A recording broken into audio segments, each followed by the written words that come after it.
আমার ভাইরা কষ্ট হচ্ছে দেবে, কষ্ট হচ্ছে। ইসলাম কমপ্লিট করে যায়, ইসলামের কি পরিপূর্ণ জীবন ব্যবস্থা কোরআনের ছায়া করে যারা আসবে তারা হিরো হয়ে যাবে। কথা বলে ঠিক না? একটা সন্তান হাফিজ বানান, একটা সন্তান আলেম বানান। আসলে সংক্ষিপ্ত আলোচনা কারণ মেহমান চলে আসবে, কারণ আপনাদের কষ্ট বেশি দেওয়া যাবে না। অল্প সময়ের ভিতরে মেহমান মঞ্চে চলে আসবেন। সম্মানিত ভাইয়ের আমার যারা রাস্তাঘাটে বিভিন্ন জায়গায় আসছেন, ভিতরে আপনি বসে পড়েন। আমি বলবো একটা সন্তান হাফেজ হলে কি হবে, একটা সন্তান আলেম হলে কি হবে। আর জাতির শ্রেষ্ঠ সন্তান ওয়ারাসাতুল আম্বিয়া নায়েবে রাসূল একমাত্র এই পৃথিবীতে আলেমরা ধরে বলেন। কথা ঠিক না?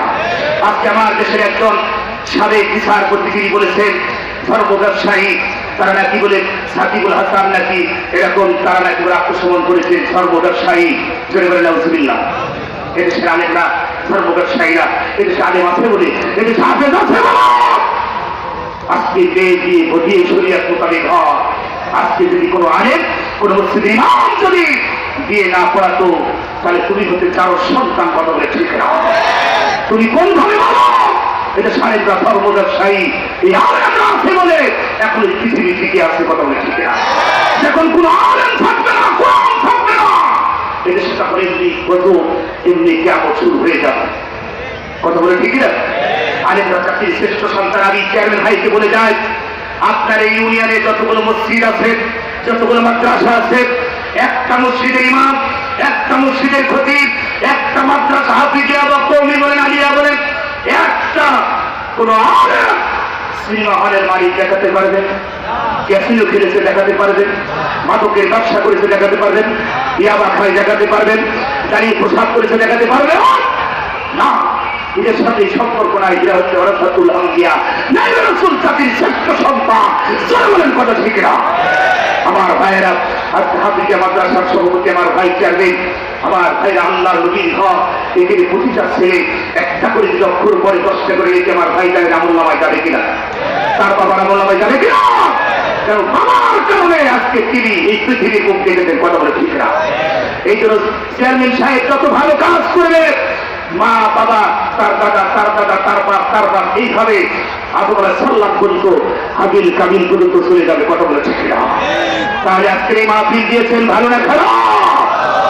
এখানে যদি একজন যুবক, একটা যুবক যদি আজকে তওবা করে নামাজ স্টার্ট দিয়ে না, জীবনে আর দাড়ি কাটবো না, 5 ওয়াক্ত নামাজ পড়বো, হালাল উপার্জন করে খাবো, যুবক আজকের এই মাহফিল সাকসেস। কথা বলে ঠিক না? আমার মায়েরা হাজার হাজার মা বোন এসেছে, একটা মা বোন যদি আজকে পর্দার ভিতরে চলে আসে, জীবনে যত অন্যায় করেছি আর করবো না, আজকের মাহফিল সার্থক। কথা বলে ঠিক না? একটা সন্তান হাফেজ বানান, একটা সন্তান আলেম বানান। বাংলাদেশে অনেক মানুষ বলে মাদ্রাসা পড়া হলো, ওরা কিছু জানে বলে কিনা, বলে কিনা? অনেক মানুষ বলে মাদ্রাসা পড়া হলো, ওরা কিছু জানে। ঝিনাইদহ এক চাকরি মাদ্রাসায় আমি মাহফিল করছি, পাশের হাই স্কুলের প্রধান শিক্ষক বলেছেন মাদ্রাসা পড়া হলো, ওরা কিছু জানে। আমি চ্যালেঞ্জ দিয়ে এসেছিলাম যে মাদ্রাসার ছাত্ররা ইংরেজি জানে, ইতিহাস জানে, ভূগোল জানে, ম্যাথমেটিক্স, ইকোনমিক, ফিজিক্স, বায়োলজি যা থেকে শুরু করে ফিলোসফি থেকে শুরু করে যা আছে এগুলো সব করে দিতে পারবে মাদ্রাসার ছাত্ররা। কথা বলে ঠিক না? আমরা ঘোড়া ঘাস এই ভার্সিটিতে পড়ি নাই, ইংলিশ পারি, ইতিহাস পারি, ভূগোল পারি আমার ভাই। আর যিনি বলেছেন উনার সামনে যদি একটা আরবি প্যাসেজ তুলে দেওয়া হয়, একটা আরবি প্যাসেজ জেল জবর বাদে যে আপনি হেডমাস্টার, আপনি এটা অর্থ করে দেন, আপনি একটু পড়ে দেন, সম্ভব? সম্ভব? উচ্চাচ্য গোষ্ঠী দাঁড়িয়ে হয়ে মারা যাবে, অর্থ করার ক্ষমতা হয় না। কথা বলে ঠিক না? মাদ্রাসার শিক্ষাকে যারা খারাপ নজরে দেখে ওরা পৃথিবীর লক্ষ্য বুঝে হেন। কথা বলে ঠিক না? ঢাকা বিশ্ববিদ্যালয় প্রতি বছরে 1 থেকে 2 তালিকায় সব মাদ্রাসার ছাত্র। কথা বলে ঠিক না? এবারও তামিল মিল্লাতের অসংখ্য শতাধিক ছাত্র ঢাকা বিশ্ববিদ্যালয়। আমার ভাইয়েরা মাদ্রাসার ছাত্রদের কবলে করার প্রয়োজন না। মাদ্রাসার ছাত্রকে ডিসি আছে, এসপি আছে, ব্যারিস্টার আছে, অসংখ্য সরকারি কর্মকর্তা। কথা বলে ঠিক না? মাদ্রাসার শিক্ষাকে অবহেলা করার প্রয়োজন নাই। পৃথিবীতে শ্রেষ্ঠ শিক্ষার নাম কি? নাম কি? পৃথিবীর শ্রেষ্ঠ শিক্ষা যদি কোরআন হয়, তুমি মুসলমান হয়ে কিভাবে বলো এটা মাদ্রাসার আবার শিক্ষা হলো? আমার ভাইয়েরা যার ভিতরে কোরআন নয় সে মুসলমানই থাকতে পারে না। কথা বলে ঠিক না? আজকে চেয়ারম্যান কোরআনকে ভালোবেসে আজকে এই মাহফিল মাদ্রাসা চালাচ্ছেন, কথা বলে ঠিক না? একটা সন্তান যদি হাফেজ হয়, একটা সন্তান যদি আলেম হয়, দুনিয়ায় যদি আপনার এই ফরিদপুরে মানে প্রধানমন্ত্রী আসে, বলনন্দ ঘাট থেকে শুরু করে অথবা মাওয়ার ঘাট থেকে শুরু করে অসংখ্য শত শত গেট তৈরি হবে কি হবে না? তৈরি হবে কি হবে না? দুনিয়ার একটা মানুষের জন্য আমাদের বিশ্ববিদ্যালয়ের সমাবর্তন অনুষ্ঠান হল, এক নাই রাষ্ট্রপতি আব্দুল হামিদ সাহেব আসলে, এক নাই দুই নয়, র্যাব, কিতাব কিতাব, পুলিশ প্রশাসন, আমার ভাইয়েরা বিজিবি থেকে শুরু করে সেনাবাহিনী থেকে শুরু করে 5,000 নিয়ে হয়েছিল, কত হাজার। আমার এত চাই ভাই রফিকুল ভাইকে বললাম মেহেরপুরে বাড়ি, ভাই একটা মানুষের জন্য যদি 5,000 প্রশাসন নিয়োগ হয়, তিনি তো বাংলাদেশের প্রধানমন্ত্রী না, তারপরে যদি 5,000 প্রশাসন নিয়োগ হয়ে যায়, দুনিয়ার একটা মানুষের জন্য কিন্তু আমার আল্লাহর জান্নাতে একজন হাফেজ যখন জান্নাতে যাবে, একটা হাফেজের জন্য 5,000 গেট না 70,000 গেট আমার আল্লাহ তৈরি করে দিবে।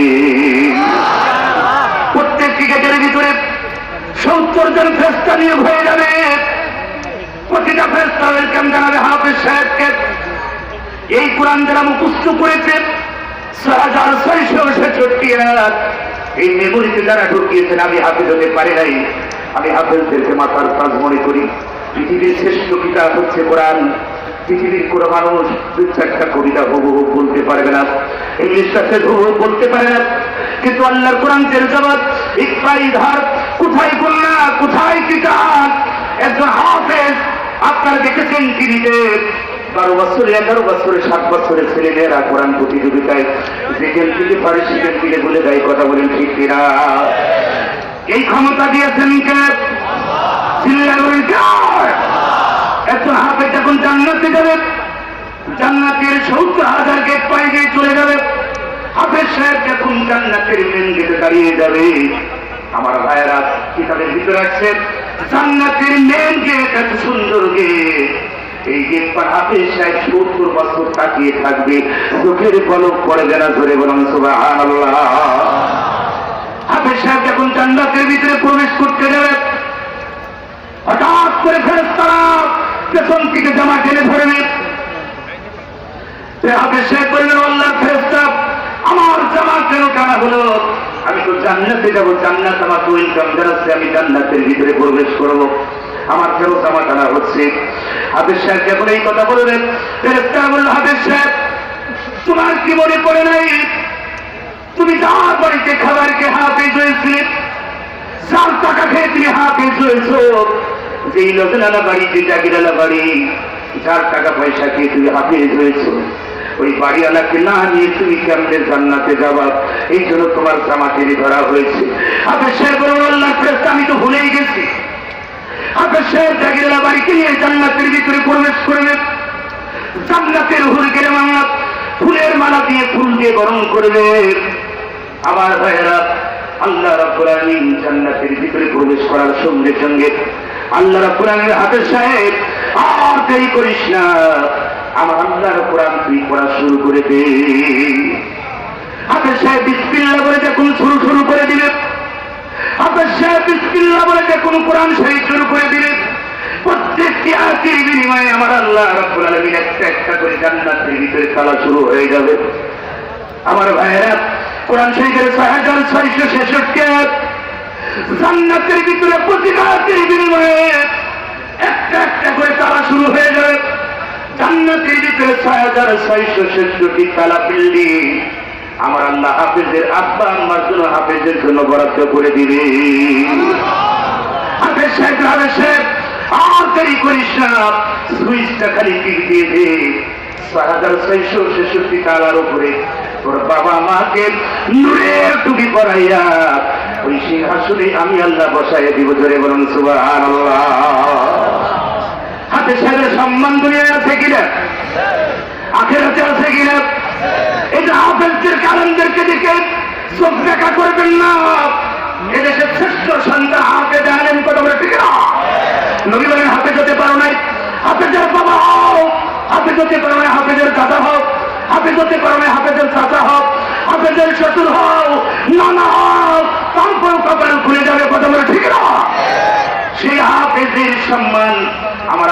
গিয়েছেন আজকে চেয়ারম্যান সাহেব একটা হাফিজিয়া মাদ্রাসার সভাপতি।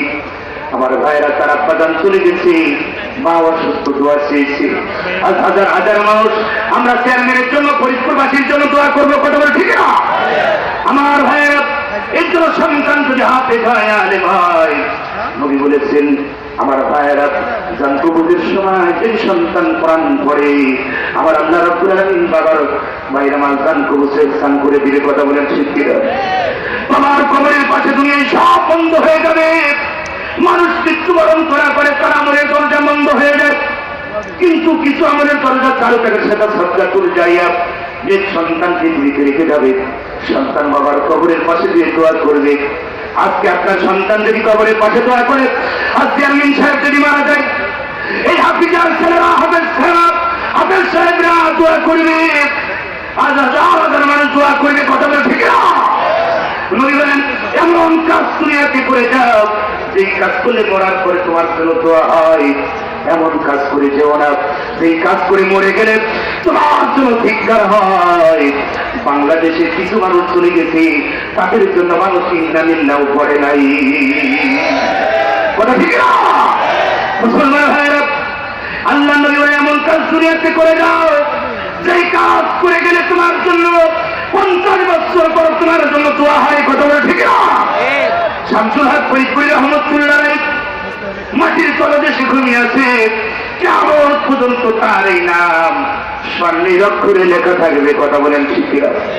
এটা সাল্লামা সুফি সাহেব চলে গেলেন, হাজার হাজার আলেমদের উস্তাদ আল্লামা সরার সাইদি সাহেব চলে গেলেন, সরার সাইদি ভৈরবী চলে গেলেন, আমার ছোট্ট ভাই ফরিদপুরের মইনুল চলে গেল। আমার ভাইরা এদেশে বড় বড় আলেমরা চলে যায়, আমাদের যদি একটু করণীয় দোয়া করা, কথা বলে ঠিক না? একটা কথা বলি আমার ভাইরা, আকিস কোম্পানির মেয়েকে ছেড়ে হাজার হাজার কোটি টাকার মালিক আল্লাহ প্রত্যেকটি জাতির জন্য একটা নির্দিষ্ট সময় আমি করে দিয়েছি। আকিস কোম্পানির মেয়েকে ছেড়ে শেখ আব্দুল মজিদ হাজার হাজার কোটি টাকার মালিক, করোনায় তিনি মাস্ক ব্যবহার করেছেন, ঘরের ভিতরে থেকেছেন, কিন্তু করোনা থেকে তিনি বাঁচতে পারে নাই, কথা বলেন ঠিক কিনা? আমার ভাইয়ের একটা কথা বলি, চট্টগ্রামের সালাম গ্রুপের মালিক মোর্শেদ গোলাম মোর্শেদ, 5 ভাই করোনা হয়েছে, একই হসপিটালে ঢুকাইছে, একবার ছোট ভাইয়ের মুখে ধরে, বড় ভাই ধরে, মেজ ভাই ধরে, এইভাবে কানাকানি করতে গিয়ে বড় ভাই আউট। এই সালাম গ্রুপ ভাইরা আমার পুরা চট্টগ্রাম দখল করে 8টি ব্যাংক হাতের ভিতরে রেখেছে, 38টি কোম্পানির সাথে তার বিদেশে লেনদেন। সেই গোলাম মোর্শেদ করছে, তিনি আমার আল্লাহর কাছে গিয়ে করোনাতে তিনি আউট হয়ে গেছে, কথা বলে ঠিক কিনা? এই দুনিয়া থাকবো না ভাইয়ের আমার, এটা চাচানো 1 সেকেন্ড 1 মিনিট দেরি হবে না, কার কোথায় মৃত্যু হয়ে যাবে। আপনি কি যমুনা গ্রুপের মালিকের ইতিহাস শোনেন নাই? ও আমার ফরিদপুরের ভাইয়েরা, যমুনা গ্রুপের মালিক নুরুল ইসলাম বাবুল সাহেব হাজার হাজার কোটি টাকার মালিক, সেই মানুষটা মৃত্যুর সময় স্ত্রী ও সন্তান পাশে পাই নাই, কথা বলে ঠিক না? ডাক্তার বলেছেন যমুনা গ্রুপের মালিক নুরুল ইসলাম বাবুল সাহেব বিদেশ থেকে 12টা ডাক্তার এনেছে, চিকিৎসা দিয়েছে, পারে নাই। বাংলাদেশের ডাক্তারকে বলছে, ডাক্তার সাহেব আমার সব সম্পদ আপনাদের নামে অর্থ করে দিয়ে যাব, আপনাদের নামে লিখে দিব, আমার শ্বাসকষ্টটা একটু কমাইয়ে দিন। আমার ভাইয়ের ডাক্তার বলেছে আমার কোনো হাত নাই, আমার কোনো ক্ষমতা নাই, এই শ্বাসকষ্ট কমানোর মালিককে ওই আল্লাহর কাছে আপনি চান। নুরুল ইসলাম বাবুল সাহেব যখন মৃত্যুবরণ করেছে, স্ত্রী পাশে ছিল না, সন্তান ব্যাংকের ভাই আমার পুরো কোম্পানির ম্যানেজার জিএমসির অফিসার পর্যন্ত কেউ হসপিটালের পাশে ছিল না। এই দুনিয়া কার জন্য, কার বাড়ি গাড়ি, এই দুনিয়া কার জন্য, ছবি জায়গা প্যান্ডেলের কার জন্য আপনি করবেন? 3 টাকা করে কাপড় নিয়ে চলে যেতে হবে। ফরিদপুরের ভাইয়া, আজ আমার মুরাদ ভাই চলে গেছে, আজ আমার ছোট ভাই মইনুল চলে গেল। ফরিদপুরের মাটি থেকে আমার ভাইয়েরা অসংখ্য আলেম, অসংখ্য ইসলামী আন্দোলনের মানুষরা চলে গেল, কিছু সাথে নিয়ে যেতে পারে নাই, 3 টাকা করে কাপড় নিয়ে গেছে, কথা বলে ঠিক না? চেয়ারম্যান ভাইয়ের আব্বাজান চলে গেছে, 3টা না 4টা কাপড় দিয়েছিল, একটা বেশি দিয়েছেন, তিনটা দিয়েছেন। এ দুনিয়া কার জন্য, এ দুনিয়ায় কার জন্য বাহাদুরি, কার জন্য কি করবেন? ক্ষমতার ভয়। নমরুদ দেখিয়েছিল, ফিরআউন দেখিয়েছিল, ভাইরা আমার বারাক ওবামা দেখিয়েছিল, ট্রাম্প দেখিয়েছিল, আজকে ট্রাম্প হয়ে গেছে। কথা বলেন ঠিক কিনা? আমার ভাইরা ক্ষমতার বড়াই করা যাবে না। আল্লাহ বলছেন, হে বান্দা, সব ক্ষমতার মালিককে, বলেন কার? সব ক্ষমতার মালিক আমার আল্লাহ। এই জন্য আমি বলবো, আমার সম্মানিত ভাইয়ের, আমার হাফিজিয়া মাদ্রাসা আল্লাহর কোরআন বিস্তার হবে। আল্লাহর কোরআন পড়লে হাফিজ খানা থেকে আমার ভাইরে দিন খারাপ। আমার ভাইয়েরা, আল্লাহর এই কোরআনের মাহফিল, কোরআনের মাদ্রাসা চলবে। আমরা চাই কি? জোরে বলেন চাই না? কারা চান একটু হাত তুলে দেখা। লিল্লাহি তাকবীর। আমার ভাইয়েরা, আমি এই ফরিদপুরবাসীর ভিতরে এমন কিছু আল্লাহর গোলামকে দেখতে চাই। এতিমখানা হাফিজিয়া মাদ্রাসা, হুজুর, এই মাদ্রাসায় আমার ভাইয়েরা ৫-১০ হাজার টাকা দেওয়ার মতো আল্লাহর কোন গোলাম আছে? হুজুর এখনই চলে আসবে, সময় নষ্ট করুন।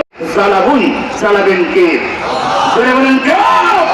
আজকের এই চেয়ারম্যান ভাই এই কোরআনের মাহফিল দিয়েছেন, এই কোরআনের মাহফিল আয়োজন করেছেন, আপনারা খুশি না বেটা? আমার ভাইজান, এখানে কোন রাজনীতি, এখানে আলোচনার জন্য এখানে এই মঞ্চ করি নাই, করছে নাকি? কোরআনের মাহফিল, তিনি তার প্রচেষ্টা, তিনি বলেছেন আমি মুসলমান। যদি পূজা চলতে পারে, পার্ক যদি ওপেন হয়, সিনেমার হল যদি, বাজার ঘাট, গরুর বাজার যদি ওপেন হয় না, তাহলে কোরআনের মাহফিল কেন চলবে না? এটাই তার ইমানের দাবি। আমি প্রাণ ভরে আমি সাহাদ ভাইয়ের সাথে কথা বলেছি, মোহতারাম তরিকুল ভাইয়ের সাথে বলেছি, আমি চেয়ারম্যানের জন্য ধন্যবাদ জানাবো তখন মাহফিল যখন শেষ হবে তখন। কিন্তু আজকের মাহফিল সফল, আজকের মাহফিল আমার মনে আল্লাহ পাক কবুল করবেন। ফরিদপুরের এই মাহফিল, কথা বলেছি কিনা? আমার ভাইয়েরা, আমি চেয়ারম্যানের জন্য এই জন্য দোয়া করি যে এই চেয়ারম্যান প্রতিটা ঘরে যদি এই ইসলামের জন্য, কোরআনের জন্য এরকম ওপেন কোন কোরআনের মাহফিল চালু করে দেয়, কোরআনের কনসার্ট যদি চালু করে দেয়, সারা বাংলাদেশ বঙ্গবন্ধুর স্বপ্ন এমনি পূরণ হয়ে যাবে। কারণ বঙ্গবন্ধু স্বপ্ন দেখেছিলেন সোনার বাংলা গড়তে হলে সোনার মানুষ দরকার। কি মানুষ? ক্যাসিনো হলে হবে না। এদেশে ধর্ষণ বেড়ে যাচ্ছে, কারণ কোরআন না। কথা বলেছি কিনা? কোরআনের আলোকে বন্ধ করে দিলে এদেশে প্রতি মুহূর্তে ধর্ষণ আর ধর্ষণ, মাদক, জঙ্গি, সন্তান হয়ে যাবে, যাবে কিনা? আর কোরআন যখন আপনার ভিতরে, আপনার সন্তানের ভিতরে চলে যাবে, এই সমাজ জঙ্গি মুক্ত হয়ে যাবে, এই সমাজ সন্ত্রাস মুক্ত, মাদক মুক্ত হয়ে যাবে। কথা বলে ঠিক না? গতকালকে আপনারা দেখেছেন ঢাকা মুক্তাতে 2 বোন ছোট বাচ্চাকে ধর্ষণ করেছে একজন। একটা যদি বাংলা জমিনে ধর্ষকের বিচার হতো, একটা বাইতুল মুকাররমের সামনে যদি ফাঁসি হতো, বাংলাদেশে কোন যুবক ওই মেয়ের দিকে তাকানোর টাইম পেত না। কিন্তু ধর্ষকের বিচার হয় না। ধর্ষক সেঞ্চুরি করে চলে যাচ্ছে, ওদিকে কোনো বিচার নাই। এদিকে ঢুকাচ্ছে, ওদিকে বেরিয়ে চলে যাচ্ছে। এই জন্য ধর্ষক দিন দিন বেড়ে যাচ্ছে। কথা বলে ঠিক না? আমার ভাইয়েরা, এই জন্য আমি মা বোনদেরকে বলি, মা, খালি যুবকদের দোষ দিলে হবে না, পুরুষদের দোষ দিলে হবে না। ওমা, আপনার পোশাক আশাক ঠিক রাখেন, পর্দার ভিতরে চলে আসে, কোন যুবক আপনার সাথে খারাপ ব্যবহার করবে। কিন্তু আপনার পোশাক যদি হয়, যদি এক একটা লুঙ্গির মতন পোশাক, মানে কি প্লাজো, কি বলে প্লাজো, এক একটা পোশাকের ভিতরে, এক একটা এর ভিতরে 5-7 লোক ভিড়ে যাবে। কথা বলে এগুলো সব ভারতের স্টাইল। অমুসলিম কখনো মুমিনের বন্ধু হয় না, ঘোষণা দিয়েছেন কে? আর সেই অমুসলিমের পোশাক তুমি ধারণ করে ফরিদপুরের শহরে ঘুরবে, আর ফরিদপুরের যুবকরা আমরা কিন্তু তাহলেই করবে না। এই জন্য যুবকদের চোখ দিয়ে লাভটা, আপনি সরকার ভিতরে আসা, আপনি আল্লাহ বিধান দেবে, কোন যুবক ফরিদপুরের যুবক আপনাকে অসম্মান করবে। চিনির বয়ম যদি খোলা রাখে, ওখানে মাছি করবি। কত বলে ঠিক না? আমি আমার ফরিদপুরে মায়েদের পায়ের ভিতরে হাত রেখে বলি, এই বনটাকে কি জাহান্নামের আগুনে যার জন্য আপনাকে তৈরি করেছে আল্লাহ? আমার বোনেরা, একটু পর্দা মেনটেন করে দাও। কবর সামনে, বিধান খুলছিলা সব সামনে, আজকাল সামনে, একটু একটু কখন কোন সময় মৃত্যু চলে আসবে কেউ জানে? আমার ভাইয়েরা, এই জন্য যারা বাইরে আছেন ভিতরে চলে আসেন। লা ইলাহা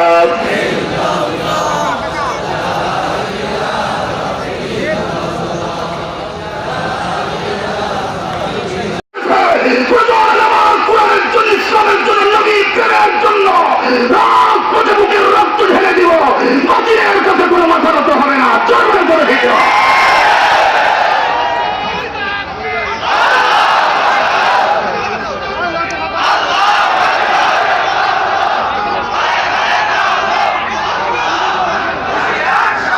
আমার ভাইয়েরা।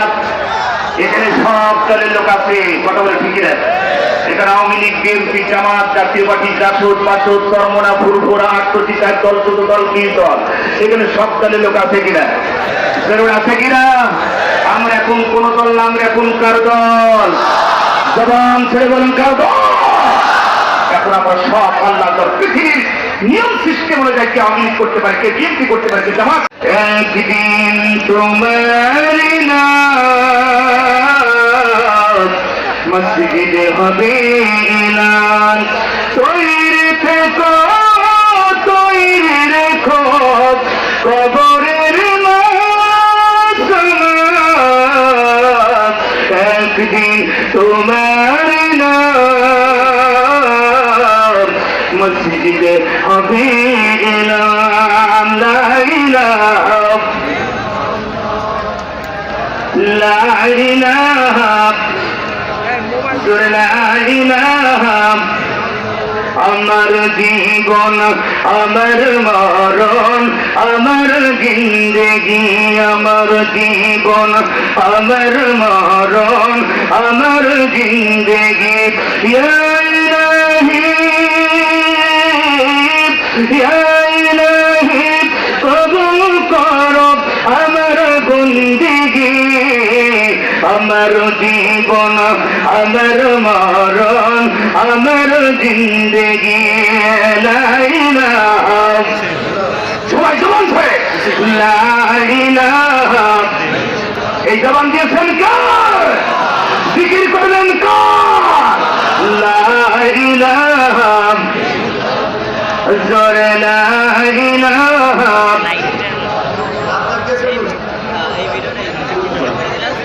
আমার ভাইয়েরা, আল্লাহর নবীর ঘরের জন্য, আল্লাহর নবীর ঘরের জন্য ও ফরিদপুরের ভাইয়েরা, রাজবাড়ির ভাইয়েরা, মাগুরার ভাইয়েরা, আমার